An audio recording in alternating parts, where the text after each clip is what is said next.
नमस्कार, मी विजय चंद्रकांत वनवे, जिल्हा परिषद प्राथमिक शाळा वडू खुर्द, तालुका हवेली, जिल्हा पुणे। आज आपण मुलांना हातच्याची बेरीज कशी करायची, 2 अंकी, 3 अंकी, 4 अंकी हे पाहणार आहोत। तर प्रथमतः आपण पाहूयात, आपण जी बेरीज करणार आहोत, पहिलं गणित आहे। असे आपण एक PDF घेतलेली आहे, मुलांना सोडण्यासाठी खूप सोपी जाते। अशा प्रकारची PDF आपण वापरू शकतो। पहिलं गणित आहे हातच्याच्या बेरजेचं, इथं 8 तर 88 अधिक 13, तर पहिला एकक स्थानच्या अंकाची बेरीज करायची असते। इथं एकक स्थानाला 88च्या 8 आहेत, 13च्या एकक स्थानी 3 आहेत। मग ह्या एकक स्थानाची आपण बेरीज करूयात। बेरीज करता वेळेस आपण रेषा वाढवून, खडे घेऊन, दुसरी इतर वस्तूचा वापर करून, मणी घेऊन याचा वापर करून आपण बेरीज करू शकतो। हे छोट्या मुलांसाठी ठीक असते, परंतु वही पेन आपल्याकडे उपलब्ध असताना रेषा ओढणे हे आपल्याला खूप सोपं जातं।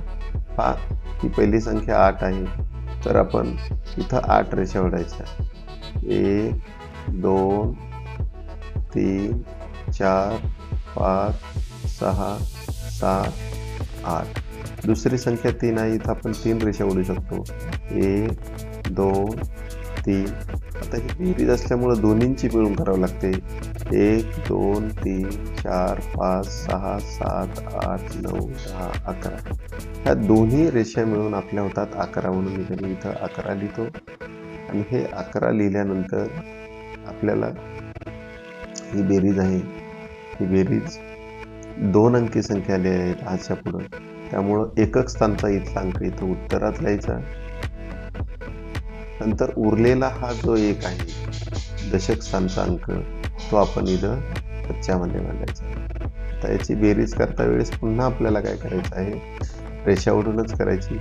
पाहूयात रेषा ओढून आपण।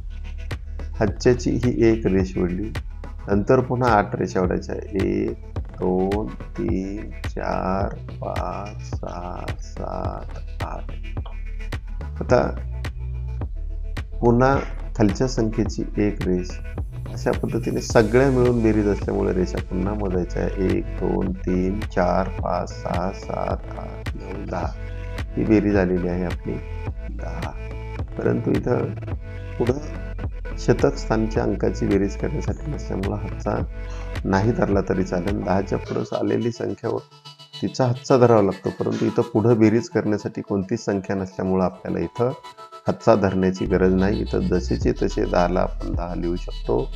मग आपलं उत्तर किती आलं, 101। तर आलं आपलं 101। अशा पद्धतीने मुलांना, विद्यार्थ्यांना बेरीज समजून देऊन आपण त्यांना ह्या PDFचा सराव देऊ शकतो। आता ही 2 अंकी संख्यांची बेरीज, आता 3 अंकी संख्यांची बेरीज करूया आपण। इथं आपण 3 अंकी संख्यांची PDF घेतलेली आहे, ही पण आपल्या हातच्याची बेरीज आहे। आता ह्या 3 अंकी संख्येच्या हातच्याच्या बेरजेला आपण ज्यावेळेस मुलांना शिकवत असतो त्यावेळेस बोटावर मोजण्याची आपण त्यांना सवय लावू शकतो। आता ही पहिली संख्या किती आहे, 8। आपण किती बोटं पकडायचे, 8। पहिली संख्या किती आहे, 149। दुसरी किती आहे, 428। मग 149 अधिक 428 ह्या संख्येची बेरीज करताना आपल्याला एकक स्थानापासून करावं लागते। तर ती एकक स्थानापासून करावी लागताना आपण पहिल्या संख्येतील एकक स्थानची संख्या आहे 9। मग 9 बोटं पकडायची, आपल्या हाताची 9 बोटं पकडायला लावायची। 9 बोटं पकडायला लावल्यानंतर आपण त्याला 8 हा जो खालच्या संख्येचा अंक आहे एकक स्थानचा, त्या 8 संख्येची पुढची संख्या किती आहे, 9। मग 9 पासून मोजायला सुरुवात करायची। 9 10 11 12 13 14 15 16 17। ज्यावेळेस हाताचे बोटं संपतील त्या संख्येला थांबायचं। मग आपलं इथं उत्तर आलं 17। तर ह्या 17चा एकक स्थानचा अंक 7 आपण इथं मांडायचा। दशक स्थानचा 17चा अंक 1 आपण हा इथं वरती हातचा घ्यायचा। नंतर 1 आणि 4 किती होतात, 5। मग आपल्या हाताची 5 बोटं पकडायची आणि खालच्या संख्येचा अंक आहे 2। 2च्या पुढच्या संख्येपासून आपले बोटं एक एक मोजत चालायचे, जे 5 पकडलेत ते। मग 2च्या पुढची संख्या किती, 3। ते पकडलेले 5 बोटं संपेपर्यंत 3 पासून मोजायला चालू करायचे। 3 4 5 6 7। आपलं उत्तर किती आलं 7. 7 ही एक अंकी संख्या, इथं हातचा आलेला नाही, मग इथं आपण 7ला 7 लिहू शकतो. नंतर दुसरी जी आहे ती 1 आणि इथं खाली 4. एक पहिला संख्येतील अंक शतक स्थानचा असल्यामुळे एक बोट पकड, 4 हे दुसऱ्या संख्येच्या शतक स्थानी असल्यामुळे त्याला मोजायला सुरू केलं 4च्या पुढून अंकाने, तर 5 मध्येच आपलं एक बोट संपलं. मग आपण इथं 5 हा अंक लिहायचा. अशा पद्धतीने आपलं उत्तर इथं आलेलं आहे 577. जोपर्यंत आपण 3 अंकी संख्येची बेरीज करतो त्यावेळेस बऱ्याच मुलांना हाताच्या बोटाने मोजायचं शिकायचं आणि नंतर पुढे चालून मुलांना बोटांची पण गरज पडत नाही, ते असेच गणित सोडत राहतात. अशाच पद्धतीने आपण दुसरं गणित पाहूयात. आता ह्या दुसऱ्या गणितात आपल्याला दिलेलं आहे 6 + 8. पहिली संख्या आहे 516 + 408. आता 516 आणि 408 या संख्येच्या एकक स्थानच्या अंकापासून आपण नेहमी बेरजेला सुरुवात करायची. 516च्या एकक स्थानचा अंक आहे 6, 408च्या एकक स्थानचा अंक आहे 8. आता हे 6 आहे तर 6 बोटं पकडायचे. 8च्या पुढचा अंक आहे 9. हे 6 बोटांना 9 पासून मोजण्यास चालू करायचे. 9, 10, 11, 12, 13, 14. उत्तर आलं 14. 14च्या एकक स्थानचा अंक 4 इथं लिहायचा. दशक स्थानचा 1 हा अंक इथं हातचा पकडायचा. आता बघा हे हातचा एक बोट पकडायचं.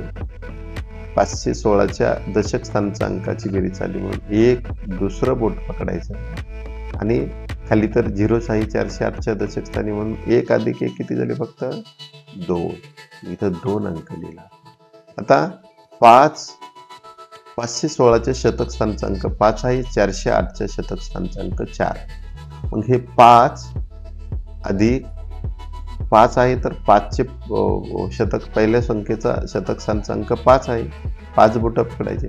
दुसरी संख्या 4 आहे, 4च्या पुढचा अंक 5 आहे, तर 5 पासून हे 5 बोटं मोजायला सुरुवात करायची. 5, 6, 7, 8, 9. मग आपल्या दशक स्थानला अंक आला आपला 9. शतक स्थानला आपला अंक आला 9. आता पहा मग आपले उत्तर आलं 924. अशा पद्धतीने आपण मुलांना 3 अंकी संख्याची हातच्याची बेरीज आपण समजून देऊ शकतो. आता आपण 4 अंकी संख्यांची बेरीज पाहूया. माझ्याकडे जे काही PDF उपलब्ध आहेत त्या 4 अंकी संख्येच्या त्याची पण आपण बेरीज बघू शकतो. ती पण हातच्याचीच आहे. याचा पण मुलांना बोटांनी सराव द्यायचा. आता पहा पहिली संख्या आहे 7477.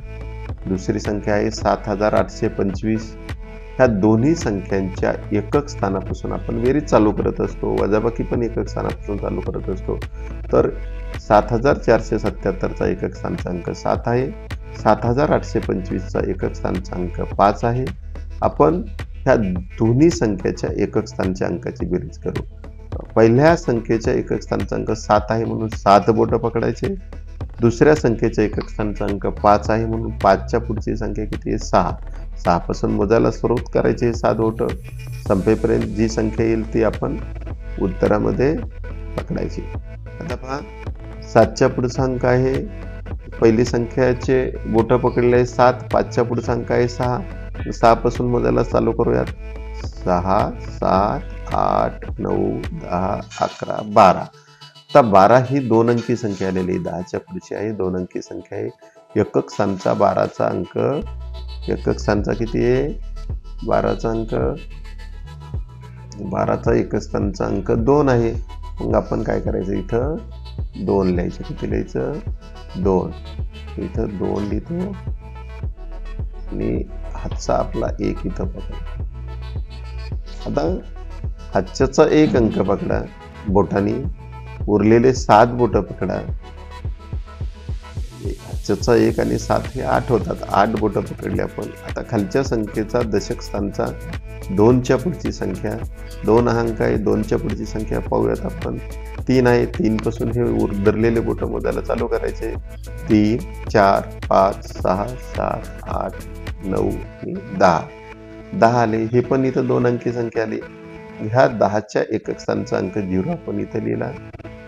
उरलेला 1 इथं हातचा धरला आणि याची आपल्याला काय करायची आता बेरीज करायची. पुन्हा आता पहिल्या संख्येच्या शतक स्थानचा अंक 4 आहे, दुसऱ्या संख्येचा शतक स्थानचा अंक 8 आहे. पहिल्या संख्येचा शतक स्थानचा अंक 4, दुसऱ्याचा 8 आणि हा हातचा, यांची सगळ्यांची बेरीज करायची. पहिल्या हातच्याचं बोट पकडलं, उरलेले 4 बोट पकडले आणि 8च्या पुढची संख्या कोणती आहे? 9. 9 पासून हे बोट मोजायला चालू करायचं. 9, 10, 11, 12 आणि 13. 13 आलं उत्तर. 13 सुद्धा 2 अंकी संख्या आहे, म्हणून एकक स्थानचा 13च्या 3 हा अंक इथं लिहिला आणि उरलेला 1 हा अंक इथं हातच्या घेतला. आता हा हातच्या 1 आणि उरलेले पहिल्या संख्येचं हजार स्थानचा अंक 7 किती झाले? 8. किंवा आपण हे डायरेक्ट हातच्याचं एक बोट पकडू शकतो आणि पहिल्या संख्येच्या हजार स्थानचे अंकाचे 7 बोट आपण ते पकडले. ते पकडल्यानंतर बोटाने खालची संख्या 7 आहे, 7च्या पुढचा अंक जो 8 आहे तिथून पुढे आपल्याला मोजायचं हे बोट संपलेपर्यंत जी संख्या येईल ते उत्तर. मग आपण मोजूयात. 8, 9, 10, 11, 12, 13, 14, 15. आपलं उत्तर आलं 15. परंतु आता इथं 10,000चा कोणताही अंक बेरजेला नाही, म्हणून इथं हातचा पकडायची गरज नाही. जशीची तशी आपण इथं 15 लिहायचे. आपलं उत्तर किती आलं आता? 15,302. अशा पद्धतीने आपण कितीही पुढे अंक दिले, 5 अंकी, 6 अंकी, 7 अंकी, 8 अंकी, तरी आपण बेरीज हातच्याची करू शकतो. पहिल्यांदा 2 अंकी संख्यांची आपण बेरीज समजून घेतली. नंतर 2 अंकी संख्यांची बेरीज ही आपण रेषेच्या मदतीने समजून घेतली. प्राथमिक अवस्थेमध्ये खडे, काड्या, मणी याचा वापर करून आपण हे करू शकतो. नंतर आपल्याला त्याची गरज पडत नाही, मग नंतर आपण हातावरच्या बोटाने किंवा डायरेक्ट सुद्धा मोजून करू शकतो. 3 अंकी संख्येसाठी आपण डायरेक्ट हाताच्या बोटाने मोजून केली. नंतर 4 अंकी संख्येच्या बेरजेला सुद्धा आपण हाताच्या बोटाने मोजून केली आणि याच्या पुढची जी स्टेज असते ती आपण डायरेक्टच ऑटोमॅटिक ते आपल्या मनात बोटांची पण गरज पडत नाही, सरावाने हे होते. अशा पद्धतीने आज आपण हातच्याची 2 अंकी, 3 अंकी, 4 अंकी व याच्याही पेक्षा पुढच्या अंकांची बेरीज कशी करायची हे आपण पाहिलं. धन्यवाद.